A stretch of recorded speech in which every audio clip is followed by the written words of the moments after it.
Hello everyone, today we're going to be seeing, after last year's review of the 2010 MacBook Pro went viral, I'm going to do a sequel this year, and we're going to be seeing if the 2010 MacBook Pro is still usable in 2022 for both consumer grade things such as web browsing and word processing, and professional grade things such as Imovie and GarageBand, because you know it is a MacBook Pro. So let's go ahead and just get the tech specs out of the way. So if you take on the front here, if you close the laptop, there's the glowing Apple logo. And on this side right here, as you can tell, there is MagSafe 2.0, which I think these chargers cost like 60 bucks to replace. So make sure not to break yours, and make sure to get an official Apple one. There's an Ethernet port right here, which is not seen anymore, which is pretty cool. MagSafe is there. It's MagSafe 1.0 actually, so MagSafe has been updated since. I have no idea what these two ports do. Two USB 2.0 ports, which means that you will have to verify that it's compatible, because most USB accessories require USB 3 or later. A headphone will not work with these, like flash drives and such, so you'll want to check that out. There's the SD card slot, and there's the headphone jack. Now, obviously, right here we get our lid to open up the laptop, and the thing on the side, light on the side. And then, as you can tell, we get our housing where our rubber feet are supposed to be, but mine have fallen off, of course, over time on this specific computer. And then we have this thing, which I have no idea what it does. But then we have this, which is the DVD drive, which is obviously no longer seen in MacBooks, so that's pretty cool to see. So now getting back to opening the computer, right here, as you can tell, I'm just going to show you guys the tech specs. So as you can tell, this is a 13-inch mid-2010 model with an Intel Core Duo, 16 gigabytes of RAM, which I upgraded. Even though the website says it only goes up to 8 gigabytes of RAM, it can go to 16 gigabytes of RAM, though by default it comes with 4 gigabytes of RAM. A 480 gigabyte SSD, which I upgrade, because you'll likely need to upgrade your RAM and your SSD just to make it more, and the original hard drive to an SSD just to make it more usable and faster. And also, your original hard drive is probably dying like it did on mine. If you're curious about the speeds of the original hard drive, you should check back to last year's video when this thing has original hard drive. So first up, we're going to do the most obvious thing that everybody does, which is web browsing. Okay, so now we've got web browsing all handled. Now we need to go ahead and load up a basic site, which is Google. As you can tell, this is Google right here. And now we're just going to load up YouTube now, so see how long that took.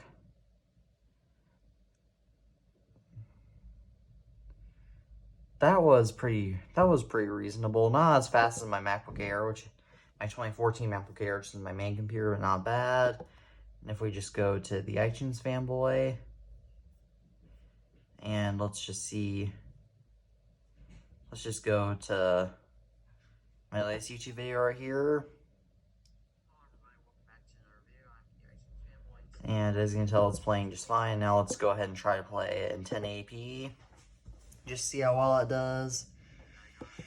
And full screen. It's actually working pretty well in 1080p, so we'll just get, okay, it's lagging a little bit, but oh well. Now let's go ahead and go to Amazon.com. See how fast that loads. As you can tell, it was pretty fast. Then let's go to Twitter.com.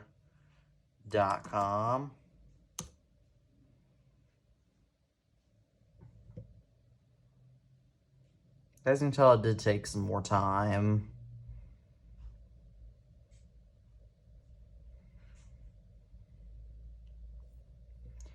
And if we go down to my Twitter, let's load up my profile here.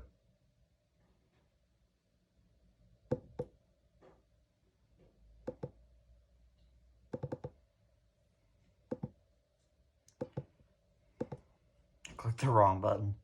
But as you can tell, this is my Twitter profile right here at iTunes Fanboy IT. If you want to go, if you're curious in checking that out, it is public. So yeah, now let's go to Instagram.com. I know most people aren't going. Okay, as you can tell, it loaded pretty decently. Now let's try TikTok.com. See how fast that loads.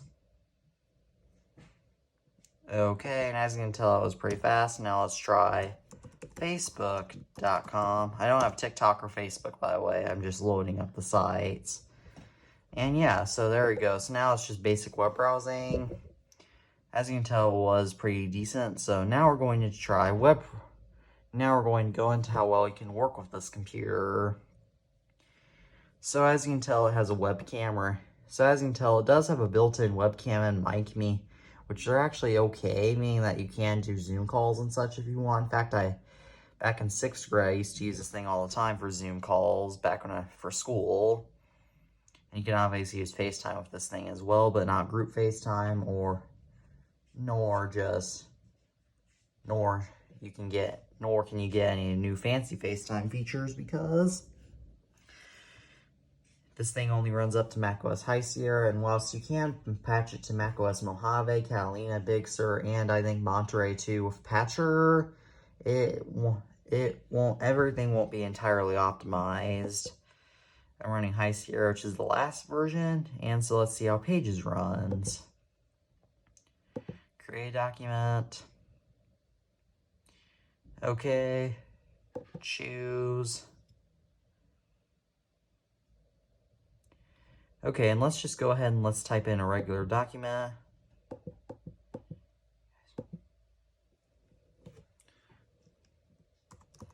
Please.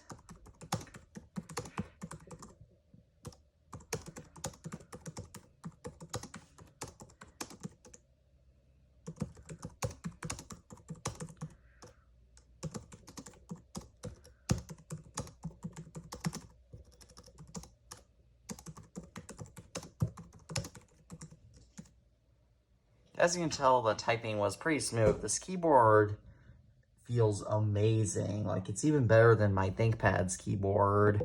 And ThinkPads are well known for their fancy keyboards. Close. This thing, even with an SSD, is definitely slow. Fine, I'll save. Okay, there we go. And now we're done with the consumer grade stuff. So now we're going to move on to more professional grade stuff that people do. So I don't have a photo editor, so I can't edit photos. But I will do a GarageBand. I will run GarageBand on here just to see how well it does, and I'll create a song. And I have to.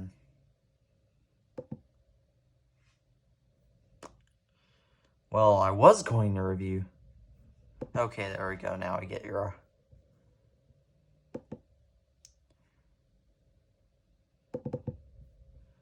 Choose.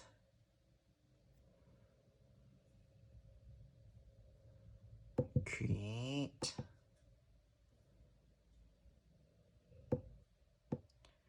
This is lacking like crazy, as you can tell. I'm not an expert in GarageBand, so.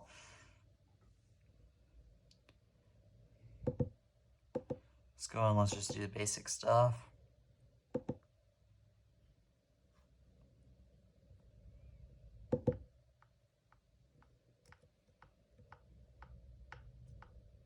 The playback seems to be going just fine, but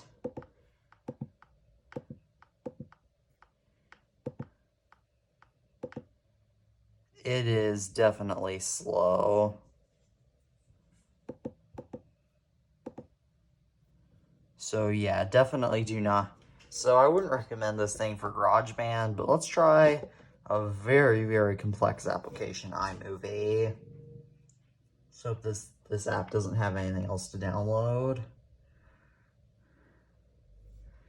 continue, get started, create new movie, because that's what most people do. Okay, so now let's go ahead and let's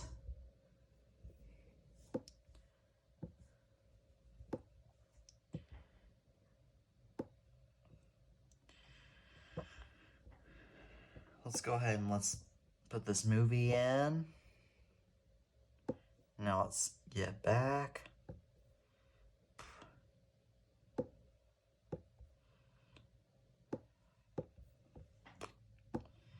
And yeah, I messed the movie up.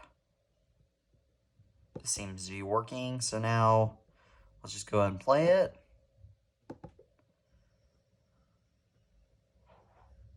Okay, so now let's go ahead and let's split it.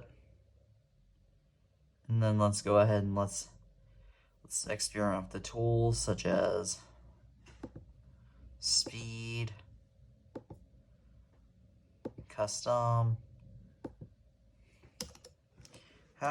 Let's do 1000%.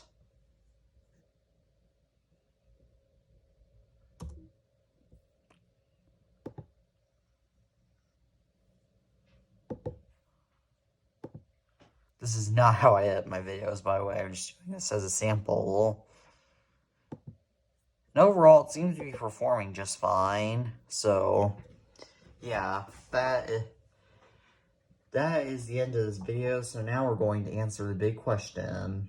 Should you buy a 2010 MacBook Pro in 2022?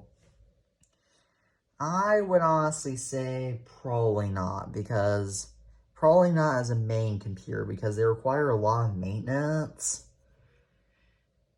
And they're just not going to be working well enough as a main computer. And they're also, even with an SSD and such, they're still going to be slower than what your main computer speed probably is. So I would overall not recommend a 2010 MacBook Pro in 2022 as a main computer. But if you were willing to work on this thing and maybe wanted this thing as a backup computer, I could recommend that. So thank you guys for watching, and as always, peace out.